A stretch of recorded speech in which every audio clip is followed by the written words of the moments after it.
What's up mga ka-explore? Here we go again! And for today's vlog, we're going to make a cooking vlog again. And for today's menu, we cook a pancit bihon. Ayan!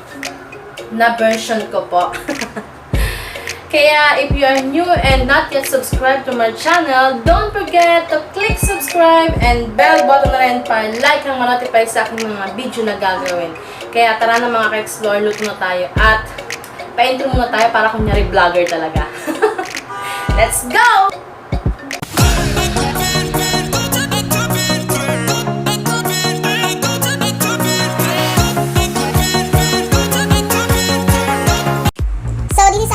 Mga ka-explore, first, chicken, ayan, I already boiled it, at saka hinimay ko na po siya.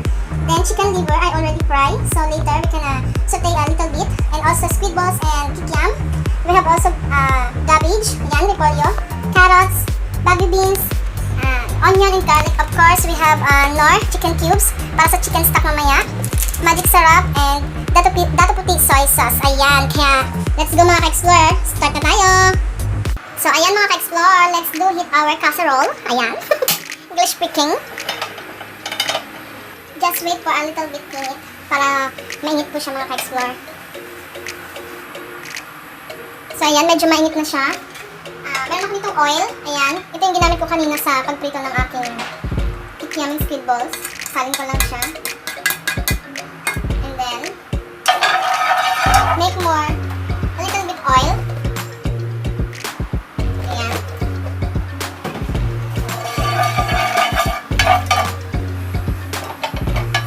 Oil heat. Pailitin po muna natin yung ating mantika. So, ayun mga ka-explore, mainit na siya. Lagyan natin ang ating sibuyas at bawang.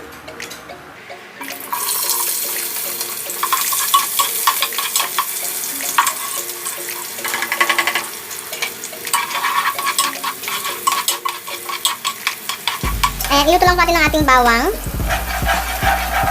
Saute our garlic and onion. That, if our onion and garlic is already cooked, now I will put the chicken. Ayan.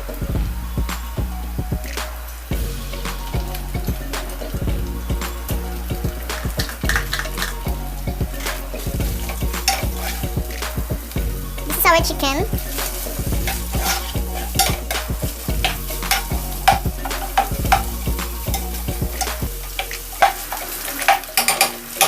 Ayan, okay na po yung ating chicken. Then now, we put our liver, chicken liver. Ayan.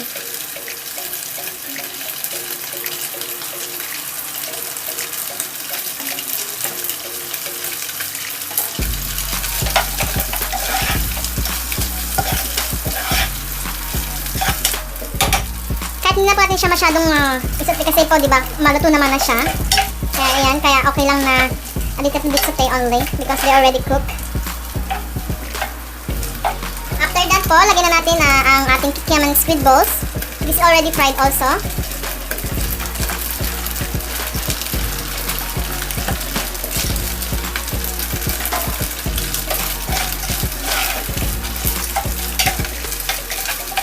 Ayan, okay na po siya. Already cooked. And now, we put our vegetable. First, we put our carrots. Carrots first. Ayan.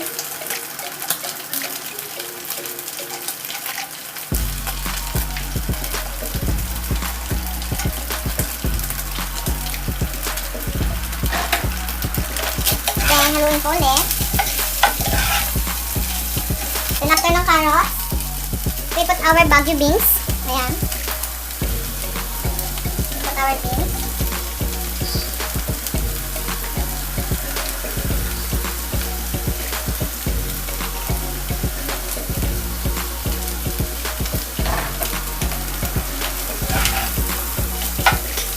Ayan, haluin lang po natin.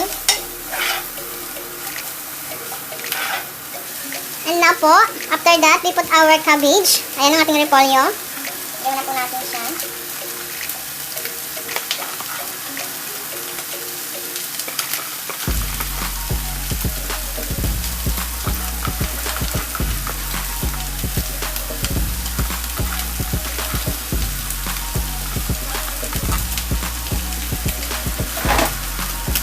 haluin ko ulit.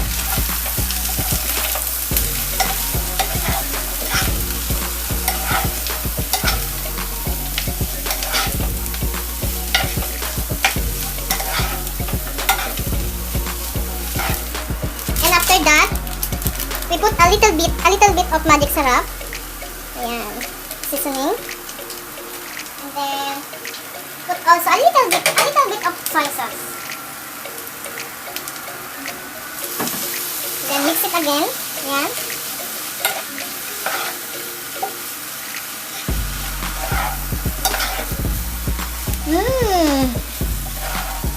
Smell delicious.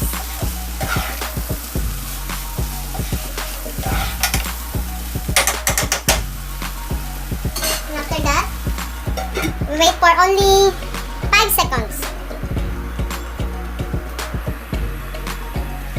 Ayan!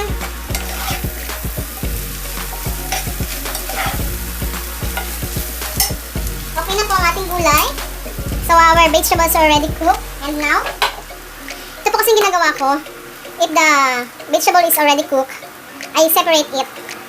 And hinihiwalay ko po muna siya mga ka-explore. Para hindi po siya malamog.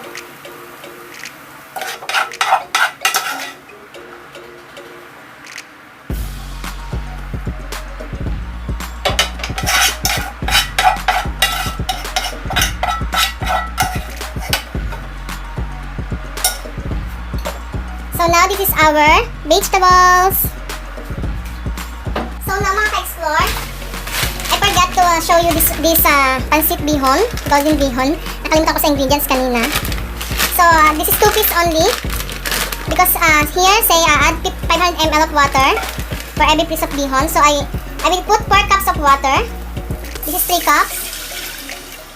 And this is 1. So it's 4 cups. This one is 4 cups of water. So now, we will wait to boil this water. First, we will put soy sauce again. I put only like this. 1. Then 2 sandok. 2 sandok. Ayan, okay na po yung kulay niya. Minsan po kasi nagbabase lang ako sa kulay. Ayan. So, medyo malabnaw pa siya. So, I put more little. 2.5 sandok of soy sauce. Ayan. And then, after that,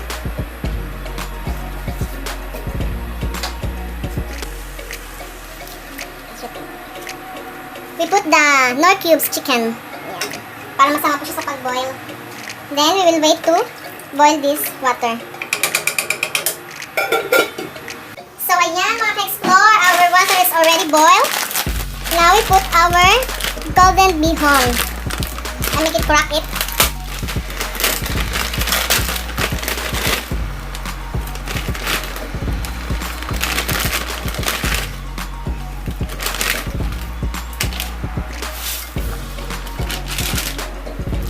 So, yan mga ka-explore. Wait po natin na sipsipin niya yung tubig.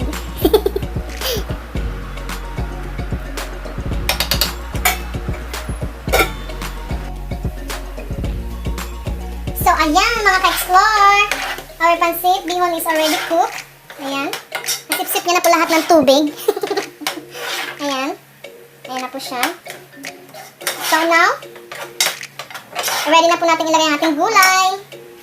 Let's start to put our vegetables.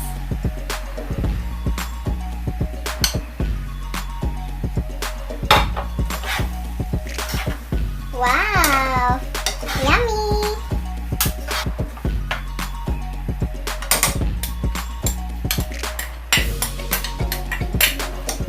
Ayan mga ka-explore, ganito po ako gumawa ng pansit. Talagang hinihiwalay ko po yung gulay para hindi po siya malagsak, hindi pa siya ma-overcook. I separate the vegetables so they will not overcook. And after, tikman lang po natin siya. Ayan!